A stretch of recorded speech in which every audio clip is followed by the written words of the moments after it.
कुछ सपनों के मर जाने से जीवन नहीं मरा करता है। कुछ पानी के बह जाने से सावन नहीं मरा करता है। चंद खिलौने के टूट जाने से बचपन नहीं मरा करता है। माला बिखर गई तो क्या, खुद की हल हो गई समस्या। आंसू गर नीलाम हुए तो क्या, समझो पूरी हुई तपस्या। पतझर लाख करे कोशिश, पर उपवन नहीं मरा करता है। कुछ मुखड़ों की नाराजगी से दर्पण नहीं मरा करता है। आप सब समझ गए होंगे कि जो मैंने बातें कही इस वैश्विक परिस्थिति को केंद्रित कर कहा है। स्पेशली छात्रों के लिए, छात्राओं के लिए, जिनको अभी क्लासरूम में होना चाहिए, पढ़ना चाहिए, लेकिन इस विकट परिस्थिति में, इस विषम परिस्थिति में वे घर पे हैं और शिक्षकों के द्वारा ऑनलाइन शिक्षा प्राप्त कर रहे हैं। यह आसान नहीं है। एक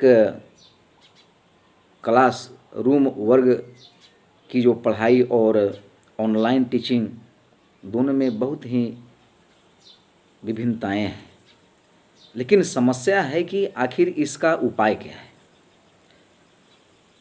we have no option, we have no substitute for this adverse condition, we can't do. और तब अभी जो स्थिति है उसी को बेहतर बनाना है। यदि जिस परिस्थिति में मानव अपने आप को बेहतर नहीं बनाता है,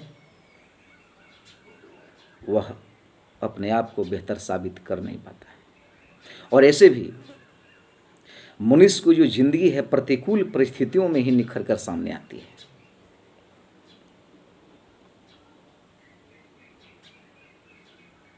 जैसे अग्नि स्वर्ण को परखती है और मुसीबत वीर पुरुषों की। यह सच है कि अभी का जो समय है वह बहुत ही विपरीत है और इसी विपरीत परिस्थिति में हम सभी को, जो हम शिक्षक गण के द्वारा जो भी वीडियो नोट्स के माध्यम से पढ़ाया जा रहा है, मैं बार बार छात्रों से, छात्राओं से यह आग्रह करूँगा कि जो मटेरियल आपके पास जा रहा है उस वीडियो को 2-3 बार देखें, पॉज कर कर के देखें, और यदि क्वेश्चन उसमें दिया गया है या अलग से क्वेश्चन दिया गया है तो उसे नोट के रूप में बनाएं। मतलब आप यह सोच कर चलें कि ये जो टीचिंग है, अभी जो हम लोग शिक्षा ग्रहण कर रहे हैं, यह क्लास का ही है। तो आपके ऊपर एक जो बोझ सा महसूस करते होंगे, ऐसा नहीं होगा। इसी को ध्यान में रखते हुए मैं आपको एक छोटी सी कहानी बताऊंगा ताकि इस परिस्थिति में आपको पढ़ने में बल मिले। छात्रों, जीवन का दूसरा नाम संघर्ष है। जिसके जिंदगी में संघर्ष नहीं है, समझो कि उसने जिंदगी जिया ही नहीं। जीवन में संघर्ष आगे बढ़ाता है, हमें विपरीत परिस्थितियों में सबल, सक्षम और सशक्त बनाती है। अंधेरे के बाद प्रकाश आता है, कठिनाइयों से दुख होता है एवं उसका सामना करने में संघर्ष है। संघर्ष करने वाला ही आगे बढ़ता है। चार्ल्स डार्विन ने संघर्ष करने वाले को ही जीवित रहने का मात्र पात्र माना है। The survival of the fittest. कठिनाइयों में हम एक अलग रूप में निखर कर सामने आते हैं। तभी तो कहा जाता है कि जिसने मरना सीख लिया, जीने का अधिकार उसी को है। संघर्ष अभिशाप नहीं, वरदान है। इससे भागने की जरूरत नहीं है। जो संघर्ष करते हैं वे पाते हैं। आगे बढ़ने वाले हार कर बैठते नहीं। जीतता वही है जो संघर्ष करता है। विजय बैठे बैठे नहीं मिलती है। सफलता संघर्ष के बाद ही मिलती है। परिस्थितियों, समस्याओं, मुश्किलों से जो लड़ नहीं सकते वे अंततः हार जाते हैं। लड़ने वाले ही जीतते हैं।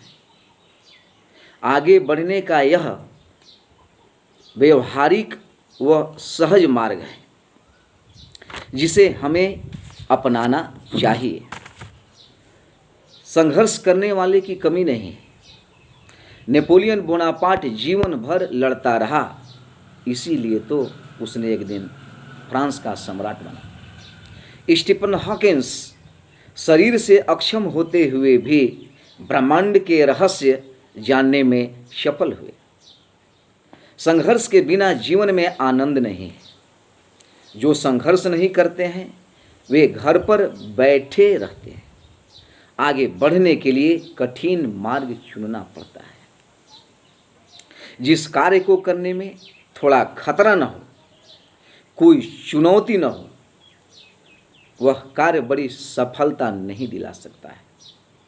संघर्ष से नई दृष्टि खुलती है, नए रास्ते खुलते हैं, नए प्रयोग होते हैं, नए लोगों से मुलाकात होती है।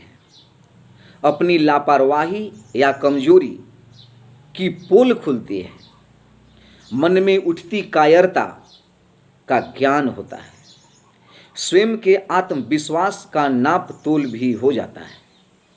स्वयं के व्यवहार व दूसरों के अपनत्व का पता भी चलता है। जो बैठे रहते हैं उनका भाग्य भी बैठा रहता है। जो प्रयत्न करते हैं उनका भाग्य भी साथ देता है। जो डर गया वो मर गया। हार से ही जीत का मार्ग प्रशस्त होता है। और ऐसे भी मैं अक्सर कहा करता हूँ कि हादसों से कब तक तुम घबराओगे, एक दिन खुद हादसा बन जाओगे। यह सफ़र है यारो पत्थरों का, किस गली से आईना तुम ले जाओगे। इसलिए मैं बार बार यह रिक्वेस्ट करूँगा कि ऐसी जो विकट परिस्थिति है और इस विकट परिस्थिति में जो आपके पास ऑप्शन है, उस ऑप्शन का आप 100% यूटिलाइज कीजिए। आपके पास कोई ऑप्शन नहीं है। अभी का जो समय है कुछ कहा नहीं जा सकता कि क्या होगा। इसीलिए जो रूटीन वाइज है, डे वाइज है, उन सभी वीडियोज़ को, नोट्स को नोट बनाएं, वीडियो को बार बार देखें और यह मान ले कि यह हमारा क्लास का ही टीचिंग है। अतः एक बार फिर मैं आपसे यह रिक्वेस्ट करूँगा कि जो भी शिक्षकगण के द्वारा वीडियोज सेंड किए जाते हैं, भेजे जाते हैं, उसे देखें और नोट्स को कंप्लीट करें। Thank you.